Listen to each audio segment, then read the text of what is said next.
Hello friends, कैसे हैं आप। आशा करती हूँ सब लोग अच्छे होंगे। आज के इस वीडियो के माध्यम से हम जानेंगे कि इम्प्लांटेशन ब्लीडिंग और पीरियड्स में क्या अंतर होता है।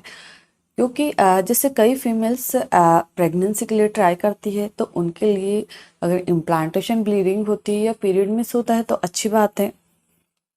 पर जो फीमेल्स अभी प्रेगनेंसी नहीं चाहती है, बेबी प्लान नहीं कर रही है, अब अगर उनको इम्प्लांटेशन ब्लीडिंग हो जाती है और वो समझती कि ये हमारे पीरियड्स है, और फिर उनको बाद में जाकर के जैसे कि प्रेगनेंसी के सिम्टम्स आते हैं, कई पेशेंट को आते हैं, किसी को नहीं आते हैं। अब जिन पेशेंट को अगर प्रेगनेंसी के सिम्टम्स से नहीं आते हैं और उनको इम्प्लांटेशन ब्लीडिंग हो गई, तो पेशेंट तो यही समझती है कि मेरा पीरियड्स तो आ चुका है। तो इन दोनों में क्या अंतर होता है इजीली, जिसके द्वारा आप जान पाएंगे कि ये हमारी इम्प्लांटेशन ब्लीडिंग है या फिर हमारे पीरियड्स है। इम्प्लांटेशन नॉर्मली कब होती है? पीरियड के 4 से 5 दिन या 7 दिन पहले इम्प्लांटेशन ब्लीडिंग हो जाती है। अब इम्प्लांटेशन ब्लीडिंग में क्या अंतर होता है और हमारे पीरियड्स में क्या अंतर होता है, ये आप अगर डिफ्रेंशिएट कर पाएंगे तो आप समझ पाएंगे कि जिनको कंसीव करना है वो अपनी प्रेगनेंसी को कंटिन्यू करे, और जिनको नहीं करना है वो जल्दी से अपना प्रेगनेंसी टेस्ट करे, और आगे जो भी स्टेप आपको लेना है आप वो कर सकते हैं। इम्प्लांटेशन होता क्या है, इम्प्लांटेशन ब्लीडिंग क्या होती है, आपको सबसे पहले इसके बारे में भी पता होना चाहिए। जैसे कि जो भी फीमेल्स है प्रेगनेंसी के लिए ट्राई कर रही या नहीं कर रही, तो आप लोगों को ये तो पता ही होना चाहिए या होगा कि ओवुलेशन क्या होता है। ओवुलेशन पीरियड में अगर आप लोग फिजिकल होते हैं यानी कि सेक्स करते हैं तो आपको इम्प्लांटेशन होगा, और अगर ओवुलेशन पीरियड में आप लोग दूर है तो फिर इम्प्लांटेशन होने का कोई सवाल ही नहीं होता है। नॉर्मली ओवुलेशन कब होता है? हमारे पीरियड से 14 दिन पहले, यानी कि जो हमारा नेक्स्ट पीरियड आने वाला है उससे 14 दिन पहले हमारा ओवुलेशन होता है। ओवुलेशन के दौरान हमारा एग ओवरी से निकलता है, और अगर उसी दौरान फैलोपियन ट्यूब में जब हमारा एग होता है उसी दौरान अगर स्पर्म मिल जाता है तो दोनों आपस में मिल जाते हैं। ओवुलेशन के दौरान वहाँ फर्टिलाइजेशन होता है, यानी कि एक प्रोसेस होती है, एग और स्पर्म यानी कि अंडा और शुक्राणु दोनों मिल रहे हैं, तो वहाँ एक फर्टिलाइजेशन की प्रोसेस होती है। फर्टिलाइजेशन कंप्लीट होने के बाद में फर्टिलाइजेशन का पूरा टाइम 6 से 8 दिन का होता है, यानी कि अगर आपका पीरियड साइकिल 28 डेज की है तो उसमें से हम 14 दिन माइनस कर देंगे। 14वें दिन यानी कि पीरियड के आपके 14वें दिन से आपका ओवुलेशन है।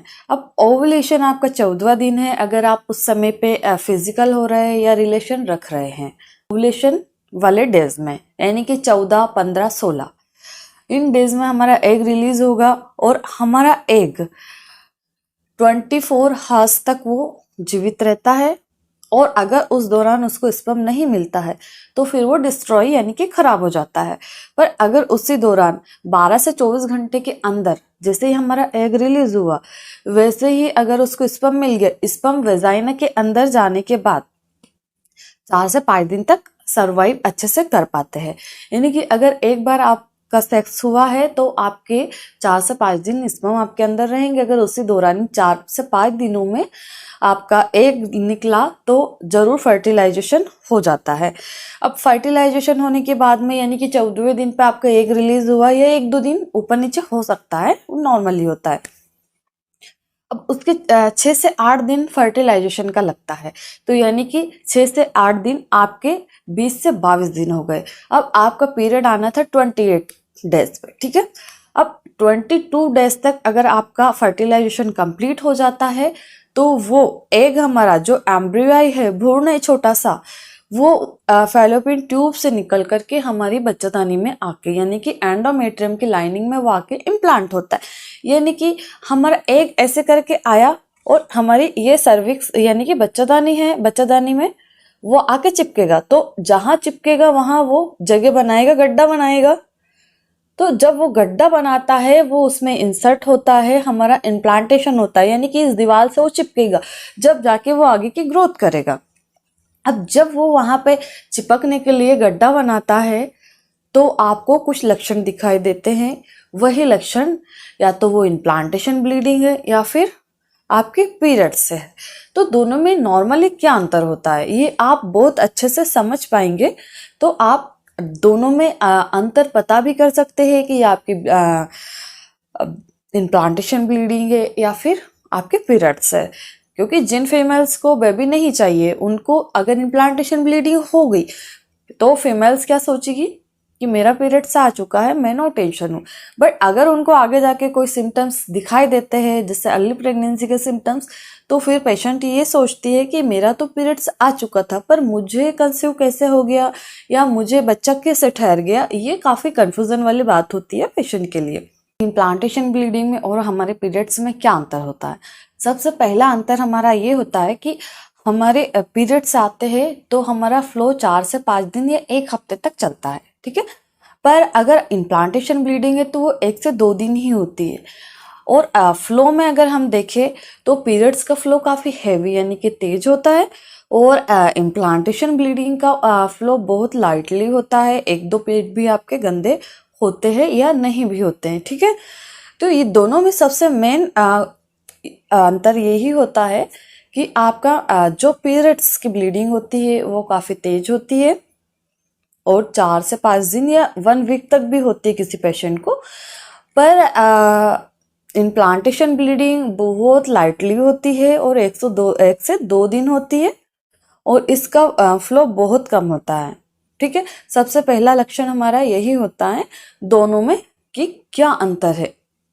सेकंड हमारा लक्षण होता है कि आपके पीरियड्स कितने दिन तक रहते हैं। तो नॉर्मली हमारे पीरियड 4 से 5 दिन होते हैं, पर इम्प्लांटेशन ब्लीडिंग 1 से 2 दिन होती है, इससे ज़्यादा नहीं होती है।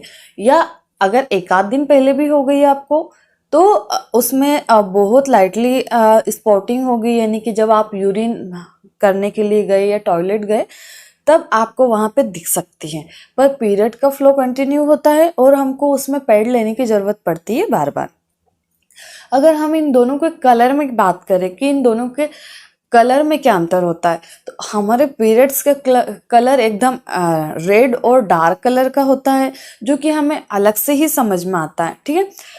क्योंकि पीरियड्स मंथली आते हैं तो फीमेल्स को इतना तो समझ में आता ही है कि ये हमारे पीरियड्स की ब्लीडिंग है। पर अगर इम्प्लांटेशन ब्लीडिंग है तो उसका जो ब्लड होगा वो या तो पिंक या भूरे कलर का होगा, एकदम रेड और डार्क कलर का नहीं होता है। तो दूसरा लक्षण ये होता है कि अगर आपके पीरियड्स है तो आपका ब्लड का कलर एकदम रेड और बिल्कुल डार्क कलर का होगा। पर इम्प्लांटेशन ब्लीडिंग में आपका ब्लड का जो कलर होगा वो एकदम भूरा सा होगा या ब्राउन डिस्चार्ज जिसको हम बोल सकते हैं, या पिंक कलर का, पर वो ब्लड जैसा नहीं होता है। हम दोनों में और अंतर अगर देखें तो इम्प्लांटेशन ब्लीडिंग के दौरान पेट में थोड़ी बहुत ऐंठन हो सकती है, ज़्यादा समझ में नहीं आती। किसी किसी फीमेल्स को ज़्यादा भी आ सकती है कि पेट में ऐसा लगता है कि कुछ चुभ रहा है, सुई जैसा चुभ रहा है, या अचानक से ऐंठन हो रही है हल्की फुल्की सी।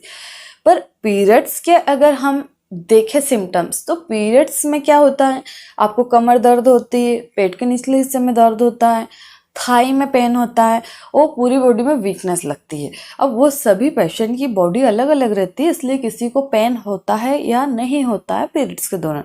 पर नॉर्मली 50% फीमेल्स को तो सिम्टम्स आते ही है। लाइक देन अगर आपके पीरियड्स आने वाले होते तो उससे पहले भी फीमेल्स को कई सिम्टम्स आते हैं कि हमारे पीरियड्स 1-2 दिन में 4 दिन में आ जाएंगे।